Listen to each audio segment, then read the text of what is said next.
Hola criptodos, ¿cómo están? Soy Katherine, los saludo desde Dubái. El día de hoy les quiero hablar acerca de Bitcoin, así que bienvenidos.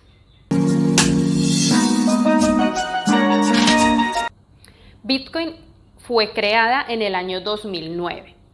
¿Por quién fue creada? Por un programador o programadores, ojo, esto es anónimo, que se hace llamar Satoshi Nakamoto. Entonces, Satoshi, cuando estaba creando y programando Bitcoin, dentro de la programación dijo solamente van a existir 21 millones de Bitcoins, ¿ok? ¿Esto qué quiere decir? Pues que es una oferta controlada y que no tendremos inflación. Ya ahí va un punto positivo. Ahora, ¿por qué Satoshi Nakamoto creó esta criptomoneda? Esta criptomoneda nació como una opción alternativa a los bancos, como una opción descentralizada a los bancos después de la crisis del año 2008. Todos podemos tener Bitcoin, comprar Bitcoin, o así sea un pedacito pequeñito de Bitcoin. ¿Por dónde lo podemos comprar? A través de los exchanges, que ya les expliqué en un video acá. Además de poder hacer transacciones, por ejemplo, yo desde acá, desde Dubái, puedo enviar Bitcoin a Colombia directamente por el exchange sin necesidad de un intermediario como los bancos, por ejemplo. Pero, Katherine, ¿cómo se obtiene un Bitcoin o dónde están esos 21 millones de Bitcoins? Se estarán preguntando. Bueno, pues para esto existe algo en las criptomonedas que se llaman los protocolos de consenso. Para el caso de Bitcoin se maneja Proof of Work o prueba de trabajo. Es tan fácil y sencillo como esto.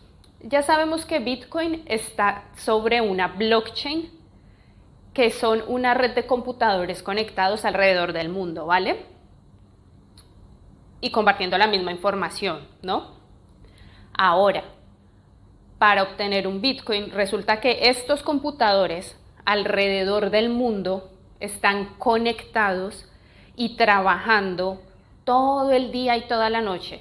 ¿Trabajando en qué? En resolver problemas matemáticos. ¿Qué es el problema matemático?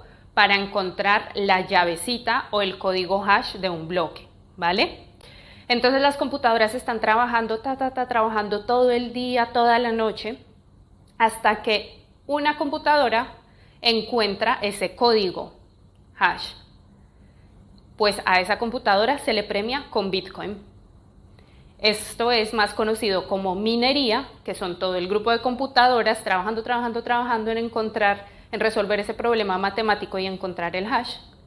Y se les conoce como mineros a cada una de esas computadoras. Esto es el Proof of Work o prueba de trabajo, que nos exige una alta capacidad computacional, es decir, nos exige mucha capacidad en computadoras para que puedan hacer la minería, ¿vale? Hay que decir también todo, ¿no? Importante que tengamos claro qué es el halving en Bitcoin, ¿vale? Con eso no nos vamos a estar asustando como todo el mundo dice, que sube, que baja. No, primero hay que entender. Ahora, el halving es que cada determinado tiempo, en el caso de Bitcoin, cada 4 años se tiene que encontrar la respuesta, el código hash, la llavecita, de 210.000 bloques. Cada 4 años que se cumple el minado de esos 210.000 bloques, se les premia con Bitcoin, ¿no? Pero como va avanzando cada 4 años, se reduce a la mitad la recompensa de Bitcoins, ¿vale? Sin embargo, no se estresen, que acá les dejo un gráfico donde les explico todo también, que es mucho más fácil.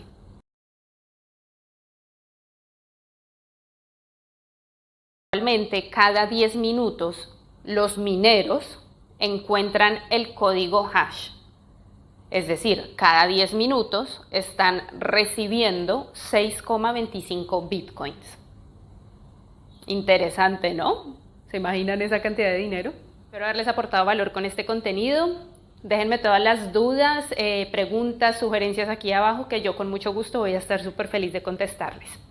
Cuídense mucho y recuerden que cripto es para todos.